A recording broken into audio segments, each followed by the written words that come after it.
Hello, everybody. Today is July 9th, and you are here with Robin at In the Family Way Coaching.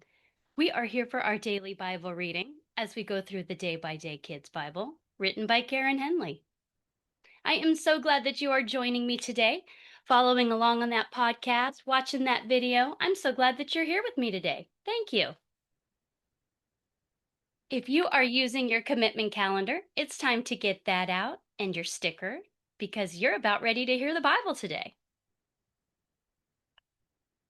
Today, we have a very famous story to read. I'm sure most, if not all of you, are familiar with the story of Shadrach, Meshach, and Abednego being thrown into the fiery oven because they didn't want to worship King Nebuchadnezzar's false god.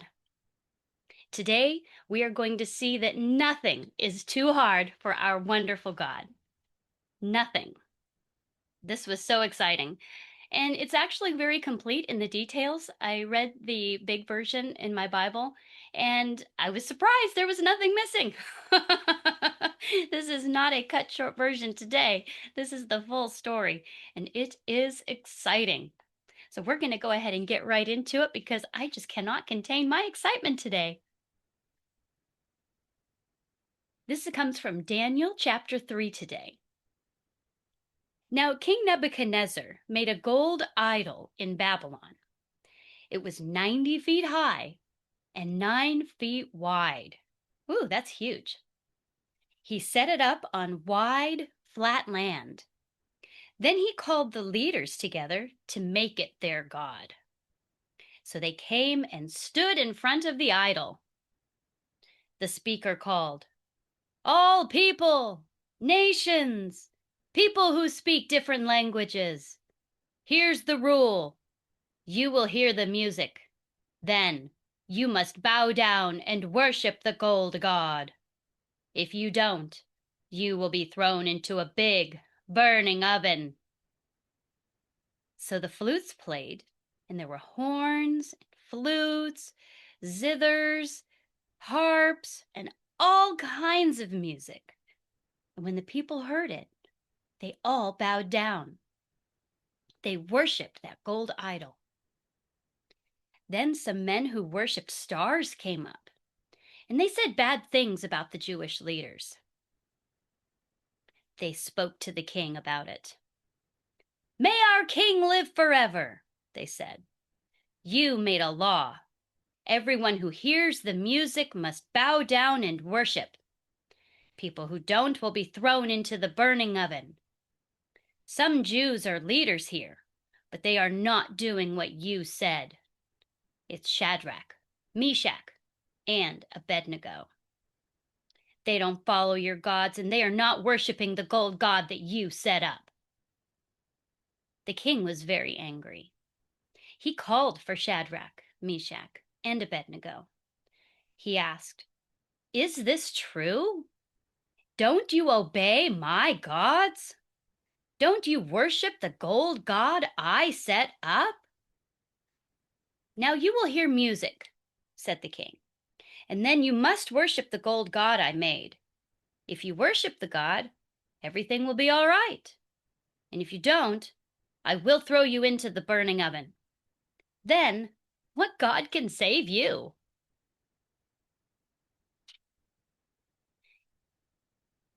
My page there. "King Nebuchadnezzar," said Shadrach, Meshach, and Abednego, "we don't need to tell you that we are right. Our God can save us if we are thrown into the burning oven. Even if he doesn't save us, we won't obey your gods. You should know this. We won't worship the gold idol that you set up." This made the king very angry. He stopped being nice to them. He gave an order to make the oven 7 times hotter. He called for his strongest guards. He told them to tie up Shadrach, Meshach, and Abednego. The 3 friends were wearing robes, pants, and hats. The guards tied them up, and the king wanted the guards to move fast. So they threw the men into the burning oven.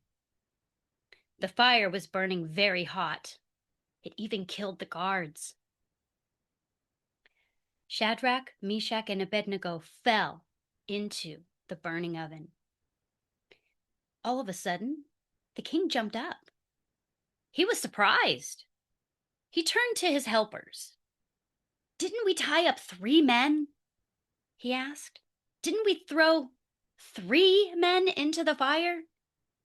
"Yes," said the helpers. "Look," said the king. "I see 4 men walking around in the fire. They aren't tied up, and 3 of them are the men we threw in, and the other one looks like a son of the gods." Then the king went to the door of the oven, and he called out, "Shadrach, Meshach, Abednego, servants of the Most High God, come out." So Shadrach, Meshach, and Abednego came out. All the leaders gathered around them. The fire had not hurt the 3 friends at all. Their hair wasn't burned even a little bit. Their robes were not burned. They didn't even smell like smoke. "Praise the God of Shadrach, Meshach, and Abednego," said the king. "He sent his angel and he saved his servants. They trusted him. They did not obey me. They even knew they might die for it.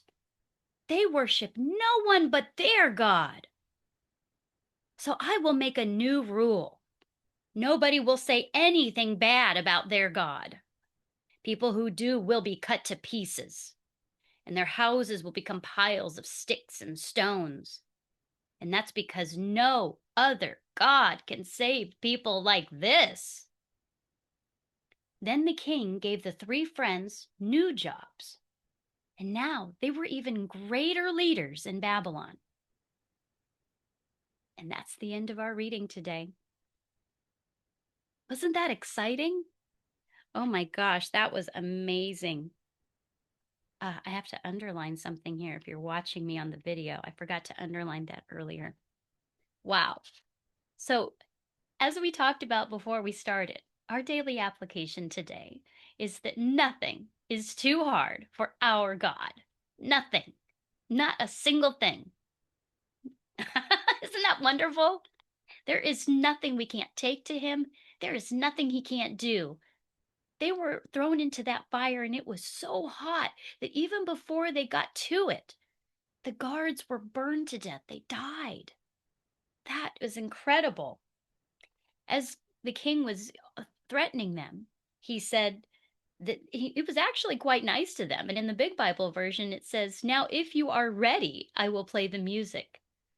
And they said that they would not do it. And he said to them, "What God will save you?" Nothing like that had ever been done before. And the king got to see that happen. And so once he saw that happen, he proclaimed, "No other God can save people like this." That's because there is no other God. That is our other daily application. There is no other God but our God. And as King of Babylon said, they were servants of the Most High God. He is not just the Most High God, he is the only God. There is no Queen of Heaven. There is no Buddha that we should be worshiping. There is no Hindu gods that we should be worshiping. We should not be worshiping the stars and gathering our horoscope. There is nothing that we should be looking to for our care, protection, provision. Nothing other than our God. And nothing is too hard for him. If he calls us to do something, we are on the winning side. God sets into motion his plans, and nothing will stop his plans. We've read over and over again that God says, "I am God. I have said it. I will do it." And he does. Everything God says he will do, he does. There may be times when he can be requested to relent and have mercy, just like when Abraham asked for mercy for the city of Sodom, and while the whole city was not saved, but Lot and his family was saved, and God gave them mercy, and he saved them out of it. Time and time again, we see that God has every ability and does at times make the choice to protect his people who have faith in him and obey him. So I just want us to be so encouraged today that if you are requiring safety, provision, don't be afraid to ask God, because nothing is too hard for our God. I have prayed to God for help in at times for protection when we've had flooding and my house did not flood. And I've shared those stories of things that God provided so that He protected me. And when we did have some floodings, it was so minimal, it was not to be a concern. And I am just so thankful for His provision over me and for other people.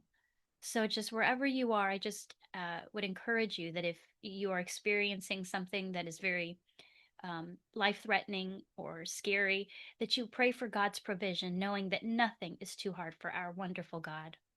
He is all powerful, He is the God Most High. So I hope that you are encouraged today and feel like God has lit your light. And I would ask that you remember to click that light button so that we can draw attention to God. We are the light of the world, and His light shines through us. And we want everybody to know that nothing is impossible for our God.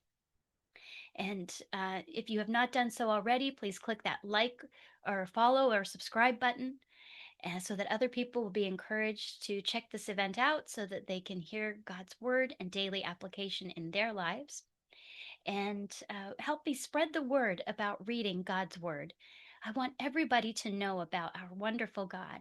God tells us that He delights in us knowing about Him, and we learn about Him by reading His word and then by spending time in prayer and with these daily applications that He is giving us.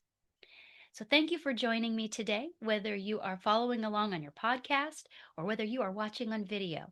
I hope you have a fantastic rest of your day, and I will be here for everyone again tomorrow.